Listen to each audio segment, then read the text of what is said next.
युवा पिढीला आणि शिक्षणाला महत्त्व देऊन या सगळ्या गोष्टींवर माझ्यावर म्हणजे एक विश्वास ठेवून माझ्यावर जो आशीर्वाद दिलेला आहे त्याच्यावर मी खरं उतरण्याचा प्रयत्न करणार।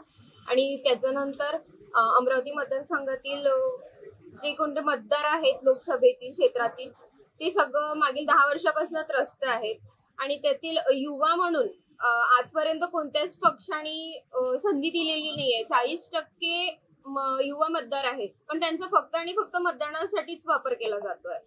त्यानंतर जी बेरोजगारी आहे आणि बेरोजगारीवर काम करण्याचं एक मी कृषी शिक्षण घेतलं असल्यामुळे त्याच्यामुळे मला कृषी उद्योग म्हणून या क्षेत्रात कोणत्याच प्रकारचा उद्योग आहे नाही आणि बेरोजगारीला त्या अनुषंगानेच मार्गी लागायचा प्रयत्न माझा आहे। कृषी उद्योग म्हणून नक्कीच कृषी उद्योग म्हणून काहीतरी समोर आम्हाला प्रयत्न करायचाच आहे। त्यासाठी अनुषंगाने आम्ही जे काही प्रयत्न होतील ते करायचा प्रयत्न करूच। जे कोणता उद्योग अमरावती मतदारसंघातील मेळघाट इथे कुपोषित असल्याचा खूप जास्त मोठा प्रभाव आहे। त्या सगळ्या गोष्टींना मी लक्षात घेऊन सगळ्या गोष्टींना एक अभ्यास करून त्यांना मार्गी लागायचा प्रयत्न करणार।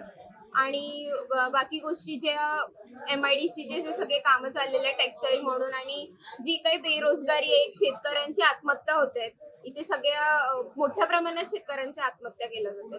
आणि त्याच्यानंतर आपण कुपोषितपणा जे मेळघाटात होत आहे त्याच्यावर सुद्धा लक्षात आपल्या इथे अजूनपर्यंत एअरपोर्टचं जे काम आहे अजून मार्गी झालेलं नाही, अजून पूर्णपणे त्याला पूर्णविराम आलेलाच नाहीये। कुठेच त्या गोष्टीला अजून पुढाकार दिला जात नाहीये, त्याचे काम अजून रखडलं गेलेलंच आहे। विद्यमान खासदारांनी आतापर्यंत कोणत्याही प्रकारचे